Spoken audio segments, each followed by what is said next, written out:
सुन हम सही लोगन के न खास भइनी छोरी ढेर बदमाशन के बस कइनी तो बड़ी निमन विचार तोहार लागला।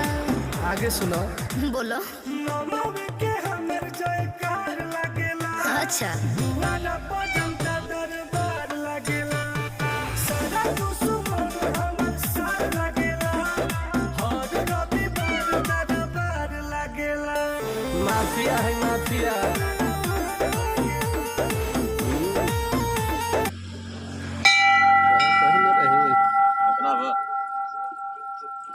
एक मिनट 5 सेकंड।